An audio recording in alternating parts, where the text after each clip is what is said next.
Welcome to TS24 news.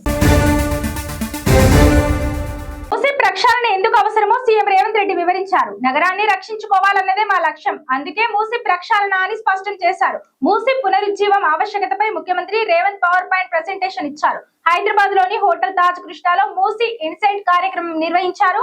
Musi river development corporation limited ఆధ్వర్యంలో జరిగిన ఈ కార్యక్రమంలో ఎంపీలు, ఎమ్మెల్సీలు, ఎమ్మెల్యేలు, వివిధ పార్టీల ముఖ్య నేతలు పాల్గొన్నారు. మేధావులు, పర్యావరణ నిపుణులు, అర్బన్ ప్లానర్లు, ఆర్కిటెక్టులు, వ్యాపార వాణిజ్య సంస్థల ప్రతినిధులు హాజరయ్యారు. కాగా బీఆర్ఎస్, బీజేపీ మాత్రం ప్రభుత్వ ఆహ్వానాన్ని తిరస్కరించాయి. మూసీ ప్రక్షాళనపై ప్రజలకు వివరించేందుకు ఈ ప్రెజెంటేషన్ అని రేవంత్ చెప్పారు. మూసీ పునరుజ్జీవం, రివర్ ఫ్రంట్ అభివృద్ధి ప్రణాళికలను రేవంత్ ఆవిష్కరించారు. పవర్ పాయింట్ ప్రెజెంటేషన్ ద్వారా మూసీ ప్రాజెక్టు వివరాలను వెల్లడించారు.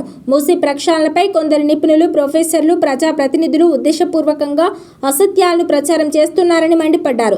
ప్రజలను ఆందోళనకు గురి చేశారని సీరియస్ అయ్యారు. ప్రభుత్వం ప్రజలపై ఆధిపత్యం చేయదని, ఏది చేసినా ప్రజల కోసమే అని తేల్చి చెప్పారు.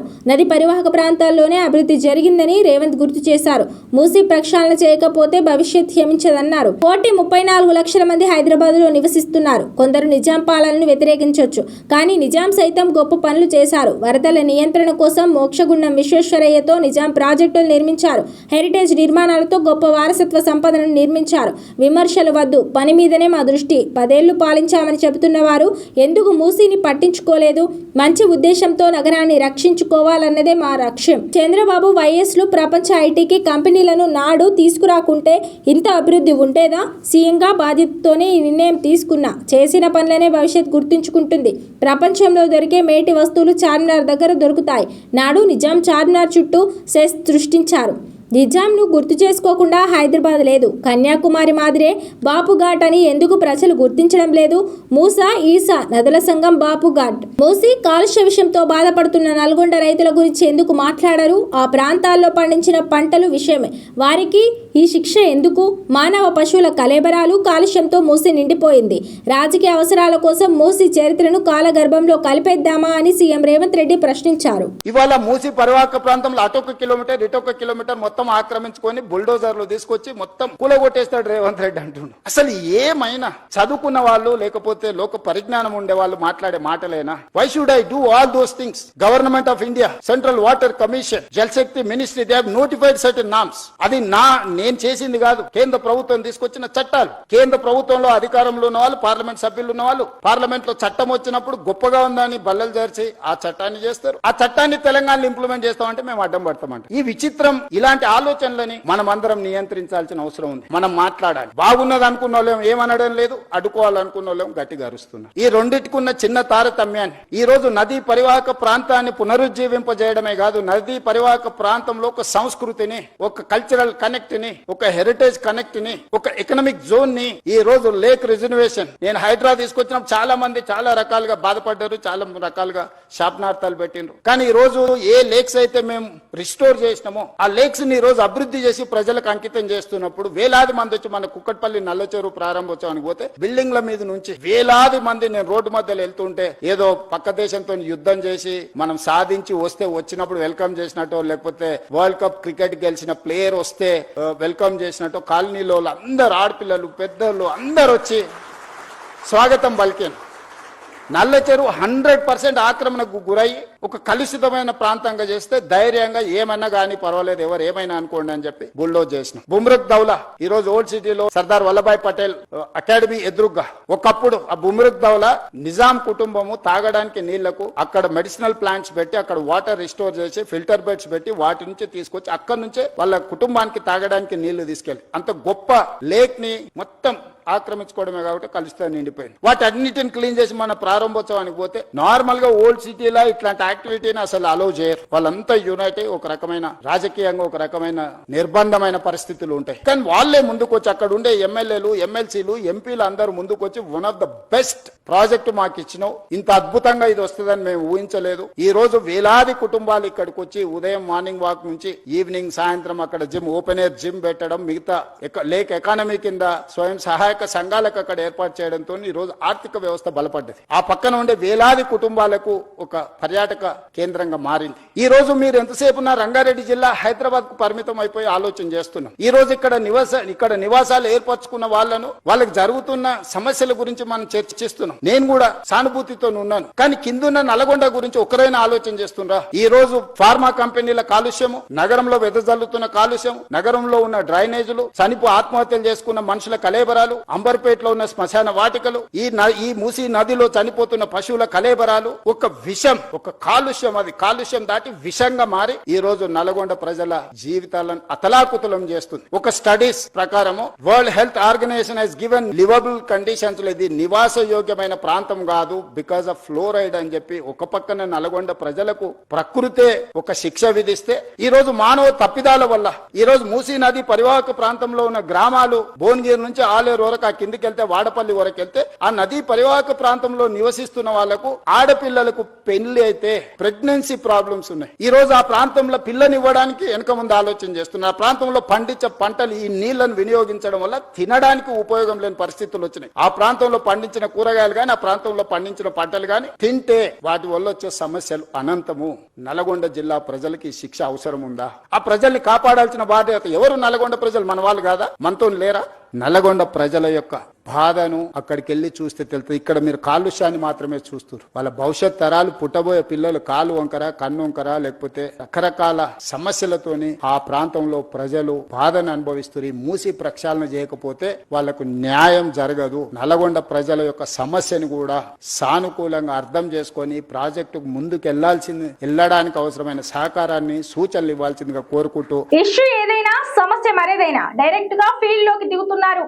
ఎక్కడికి వెళ్తే అక్కడ ధర్నాలు, నిరసనలు, సిచ్యువేషన్ ని బట్టి దీక్షలు, అటు అధికార పార్టీపై అటాక్, ఇటు బీఆర్ఎస్ బీజేపీపై విమర్శల దాడి. ఎవరికి దగ్గర కాదంటూనే అందరికీ ఇచ్చి పడేస్తూ వార్తల్లో నిలుస్తున్నారు మాజీ ఎమ్మెల్సీ కవిత. ఇంతకు కవిత వ్యూహం ఏంటి? బీఆర్ఎస్ బీజేపీకి ఆల్టర్నేట్ గా ఎదిగే ప్రయత్నమా? అసలైన ప్రతిపక్ష పాత్ర పోషించాలనుకుంటున్నారా? కవిత పాలిటిక్స్ స్కెచ్ ఏంటి? ఐఎమ్ వాయిస్ ఆఫ్ వాయిస్లెస్, ప్రజల గొంతుగా నిలబడతా, ఎప్పుడో ఓసారి తెలంగాణకు ముఖ్యమంత్రిని అయి తీరుతా. జాగృతి అధ్యక్షురాలు కవిత స్టేట్మెంట్స్ ఇవి. బీఆర్ఎస్ ను వీడినప్పటి నుంచి ప్రత్యేక రాజకీయ ఎజెండాతో ముందుకెళ్తున్న కవిత ఓవైపు పార్టీ ఏర్పాటు కోసం కసరత్తు చేస్తూనే అసలు సిసల్ ప్లాన్ ని ఇంప్లిమెంట్ చేస్తున్నారు. పరిస్థితులను బట్టి పొలిటికల్ ఈక్వేషన్స్ బేరీజ్ వేసుకొని ఆల్ ఆఫ్ సడన్ గా ప్రజా సమస్యలపై ఫోకస్ పెట్టారు. వరుస కార్యక్రమాలు, మెరుపు ధర్నాలు, దీక్షలతో అధికార కాంగ్రెస్ తీరుపై నిరసన తెలుపుతూనే ఇటు బీఆర్ఎస్ బీజేపీపై విమర్శల దాడిని కంటిన్యూ చేస్తున్నారు.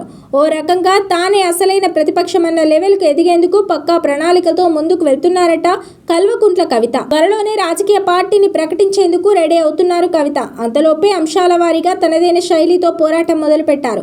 రాష్ట్ర వ్యాప్తంగా ప్రజలు ఎదుర్కొంటున్న సమస్యలు, ప్రభుత్వ నిర్ణయాలు, విధానాలపై ఫైట్ చేస్తూ వస్తున్నారు. చిన్న పెద్ద అని తేడా లేకుండా తన దృష్టికి వచ్చిన ప్రతి అంశంపై రియాక్ట్ అవుతున్నారు కవిత. హైదరాబాద్ నుంచి మొదలు రాష్ట్రంలో ఎక్కడ ప్రజల సమస్యలు ఉంటే అక్కడికి వెళ్తున్నారు ఆమె. అంశాన్ని బట్టి నిరసనలు, ధర్నాలు చేస్తూ వార్తల్లో నిలుస్తున్నారు. ఇక సమస్య తీవ్రతను బట్టి మెరుపు దీక్షలు, చివరికి ఆమరణ నిరాహార దీక్షకు కూడా దిగడంతో కవిత రాజకీయ వ్యూహంపై ఆసక్తికరమైన చర్చ నడుస్తోంది. జనం బాట పేరుతో రాష్ట్ర వ్యాప్తంగా పర్యటించిన కవిత ఎప్పటికప్పుడు ప్రజా సమస్యలపై పోరాటం చేస్తూ వస్తున్నారు. నిరుద్యోగుల కోసం ఇందిరా పార్కు దగ్గర దీక్ష చేశారు కవిత. హైదరాబాద్ లో మూసి పక్కన ఓ రియల్ ఎస్టేట్ సంస్థ అక్రమంగా నిర్మాణాలు చేస్తోందని మెరుపు ధర్నాతో నిరసన తెలిపారు. ఎన్నికల్లో హామీ ఇచ్చినట్టుగా మహిళలకు 2500 ఇవ్వాలని డిమాండ్ చేస్తూ ప్రజాభవన్ ముందు ధర్నా నిర్వహించారు కవిత. జోగులాంబ గద్వాల జిల్లాలో పత్తి రైతుల సమస్యలపై కలెక్టరేట్ దగ్గర ప్రొటెస్టు చేశారు. రైతు సంఘర్షణ సభ తర్వాత కలెక్టరేట్లు వెళ్తుండగా పోలీసులు అడ్డుకోవడంతో అక్కడే బైఠాయించి నిరసన తెలిపి అనంతరం కలెక్టర్ కు వినతి పత్రం సమర్పించారు.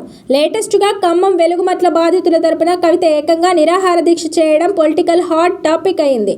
వెలుగుమట్ల బాధితుల ఇల్లు కూల్చడాన్ని నిరసిస్తూ ఆందోళన చేపట్టిన కవిత మళ్లీ అక్కడే వాళ్ళకి ఇల్లు కట్టించి ఇవ్వాలనే డిమాండ్ తో ఆమెను నిరాహార దీక్ష చేపట్టారు. ఖమ్మంలో దీక్ష చేస్తున్న కవితను పోలీసులు హైదరాబాద్ తరలించినా దీక్షను కొనసాగించారు. చివరికి ప్రభుత్వం వెలుగుమట్ల బాధితులకు ఇళ్ల పట్టాలు ఇవ్వడంతో 3 రోజుల నిరాహార దీక్షను విరమించారు కవిత. ఇలా వరుసగా ప్రజా సమస్యలపై నిరసనలు, పోరాటాలు, దీక్షలు చేయడం వెనుక ఆమె రాజకీయ వ్యూహం ఏమై ఉంటుందన్న చర్చ మొదలైంది.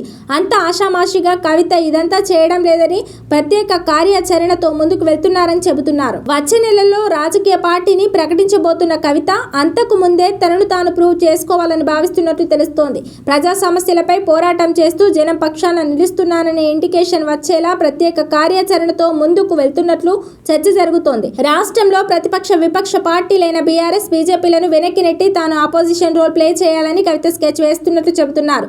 నిరసనలు, ధర్నాలు, దీక్షలు చేయడం ద్వారా బీఆర్ఎస్ బీజేపీల కంటే ఎక్కువ తాను జనంలో ఉంటూ పబ్లిక్ వాయిస్ గా ఎస్టాబ్లిష్ అయ్యే ప్రయత్నం చేస్తున్నారనే టాక్ వినిపిస్తోంది. తానే అసలైన ప్రతిపక్ష పాత్ర పోషించబోతున్నట్లు చెప్పకనే చెప్పే ప్రయత్నం చేస్తున్నారట కవిత. రాజకీయ పార్టీ పెట్టాక మరింత దూకుడు పెంచి బీఆర్ఎస్ బీజేపీకి ఆల్టర్నేట్ అయ్యేలా వ్యూహం అమలు చేస్తున్నారట. తెలంగాణ పొలిటికల్ సినారియోలో కవిత ప్లాన్లు ఎంతవరకు వర్కౌట్ అవుతాయో చూడాలి. రేవంత్ రెడ్డి సర్కార్ పేదల ఇళ్లపై బుల్డోజర్లతో యుద్ధం చేస్తుందని, సుందరీకరణ ముసుగులో రేవంత్ రెడ్డి రియల్ ఎస్టేట్ వ్యాపారం చేస్తున్నాడని, ఆయన పాలన తుగ్లక్ పాలన అంటూ మాజీ మంత్రి బీఆర్ఎస్ ఎమ్మెల్యే హరీష్ రావు తీవ్ర స్థాయిలో ఆగ్రహం వ్యక్తం చేశారు. శుక్రవారం తెలంగాణ భవన్ లో ఆయన మీడియాతో మాట్లాడారు. కాంగ్రెస్ ప్రభుత్వంపై విమర్శలు గుప్పించారు. మూసీ ప్రాజెక్టుకు డిపిఆర్ సిద్ధం చేశారా? చేస్తే ప్రజల ముందు పెట్టాలని హరీష్ రావు అన్నారు. కనీసం డిపిఆర్ లేకుండా పేదల ఇల్లు కూల్చడానికి ఎందుకు సిద్ధమయ్యారు అంటూ ప్రశ్నించారు. డిపిఆర్ రూపొందించడానికి 18 నెలల సమయం పడుతుందని 2 నెలల క్రితం చెప్పారు. డిపిఆర్లో ఏముందో తెలియకుండా అసలు డిపిఆర్ లేకుండా పేదల ఇల్లు ఎలా కూల్చుతారంటూ హరీష్ రావు ఆగ్రహం వ్యక్తం చేశారు. డబ్బులే లేవంటున్న ప్రభుత్వం 1.50 లక్షల కోట్లతో మూసీ సుందరీకరణ అంటోంది. డిపిఆర్ లేకుండానే 10,017 ఇల్లు కూలగొట్టేందుకు ప్రభుత్వం గెజిట్ నోటిఫికేషన్ ఇచ్చింది అంటూ హరీష్ రావు ధ్వజమెత్తారు. మూసీ సుందరీకరణకు బీఆర్ఎస్ వ్యతిరేకం కాదని, మూసీ సుందరీకరణ కోసం 3,279 ఎకరాల భూసేకరణ అవసరమా అని హరీష్ రావు ప్రశ్నించారు. మూసీ బ్యూటిఫికేషన్ పేరుతో రూటిఫికేషన్ చేస్తున్నారంటూ ఆరోపించారు. రియల్ ఎస్టేట్ దందా కోసమే మూసీ మీద పడ్డారంటూ హరీష్ రావు ఆగ్రహం వ్యక్తం చేశారు. బీజేపీ బాధితుల పక్షాన ఉంటుందా? మూసీ సుందరీకరణపై దోపిడీ చేస్తున్న రేవంత్ రెడ్డి వైపు ఉంటుందా అని సమాధానం చెప్పాలని హరీష్ రావు అన్నారు. మూసీ సుందరీకరణకు నిధులు విడుదలయ్యాయని, అసెంబ్లీని తప్పుదోవ పట్టించిన రేవంత్ రెడ్డిపై ప్రివిజిలేజ్ మోషన్ మూవ్ చేస్తామని హరీష్ రావు అన్నారు. నేను రేవంత్ రెడ్డిని అడుగుతా ఉన్నా, మూసీ నదికి డిపిఆర్ వచ్చిందా? ఇప్పుడు నీ ప్రాజెక్టుకు నువ్వు చేయబోతున్నటువంటి ప్రాజెక్టుకు డిపిఆర్ ప్రిపేర్ అయిందా? డిపిఆర్ ఉంటే పబ్లిక్ డొమైన్ లో పెట్టు, ప్రజల ముందు పెట్టు. ఒకవేళ డిపిఆర్ ప్రిపేర్ కాకపోతే ఎందుకు నువ్వు పేదల ఇల్లు కూలుస్తున్నావు?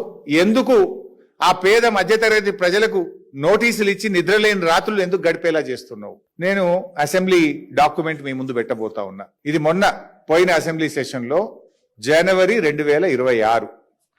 ఇది this answer is approved by honourable chief minister కింద చూడండి. ఈ సమాధానము ముఖ్యమంత్రి యొక్క సంతకంతో ఆమోదంతో ఆ శాసనసభలో పెట్టామని, ఇది శాసనసభలో ముఖ్యమంత్రి గారు ఇచ్చినటువంటి సమాధానం. Question number 1363. The details of the progress achieved regarding the Moosi revitalization project. ఇందులో ఆన్సర్ ఏమంటారంటే, the consortium will study, plan, analyze, design, prepare and submit the following DPR in 18 months from Usman Sagar to Gauravelli and Himayat Sagar to Bapu ghat. Himayat Sagar to Bapu ghat DPR ఇవ్వడానికి 18 నెలలు పడుతుంది అని ముఖ్యమంత్రి గారు అసెంబ్లీలో ఇచ్చిన సమాధానం. ఎప్పుడు ఇచ్చిన? మొన్న జనవరిలోని. ఇప్పుడు నెల రోజుల కింద, 2 నెలల కింద ప్రభుత్వం ఇచ్చిన సమాధానం ఇది. బాపు ఘాట్ నుంచి హిమాయత్ సాగర్ వరకు డిపిఆర్ ఇవ్వడానికి 18 నెలలు పడుతుంది, మేము ఒక కన్సార్షియంకి ఇచ్చినాము అని ప్రభుత్వం సమాధానం చెప్పింది. అంటే నీ డిపిఆర్ రావడానికే ఇంకా 18 నెలలు పడుతుంది. డిపిఆర్ఏ రాకుండా పేదలకు ఎట్లా నోటీసులు ఇచ్చినావు? డిపిఆర్ రాకుండా ఇండ్లు ఎట్లా కూలగొడుతున్నావు? అసలు నీ డిపిఆర్లో ఏమున్నదో తెలియదు కదా. డిపిఆర్ ఏమనిస్తుంది ఏజెన్సీ? ఎంత బఫర్ ఉండాలి, ఎట్లా గాంధీ స్టాచ్యూ కట్టాలి, ఎంత దూరం ల్యాండ్ ఎక్వైర్ చేయాలి, అవన్నీ బేసిక్ థింగ్స్ ఎక్కడొస్తాయి? డిపిఆర్లో వస్తాయి. There is no DPR at all. DPR రావడానికే 18 నెలలు పడుతుంది అని అసెంబ్లీలో నువ్వే సమాధానం చెప్పినవు. డిపిఆర్ లేకుండా ఎందుకు పేదలకు నోటీసులు ఇచ్చినావు? ఎట్లా, ఏ బేసిస్ లో నోటీస్ ఇచ్చినావు? డిపిఆర్ఏ లేకుండా 10,017 ఇండ్లు కూలుస్తాము అని గెజిట్ నోటిఫికేషన్ ఎట్లా ఇచ్చినావు? వితౌట్ డిపిఆర్ నువ్వు ఈ నంబర్ ఎట్లొచ్చింది? 10,017 ఇండ్లు కూలుస్తాము అనే నంబర్ ఎట్లొచ్చింది వితౌట్ డిపిఆర్? దీనికి సమాధానం చెప్పాలి. నీ డిపిఆర్ 18 నెలలకు వచ్చేది ఉంటే ఇప్పుడే ఆ పేదలకు ఎందుకు నోటీసులు ఇస్తున్నావు? ఎందుకు బుల్డోజర్లు పంపుతున్నావు? ఎందుకు ఆ ప్రజలకు నిద్ర లేకుండా చేస్తున్నావు? ఎందుకు ఆ పేదల ఇండ్లు చాదర్ఘాట్లో 300 ఇండ్లు కూల్చినావు? దీనికి సమాధానం చెప్పు. This is my question number 1. ఇవాల్టి బులెటిన్ మరో బులెటిన్ లో మళ్ళీ కలుద్దాం. Stay and TS24 news.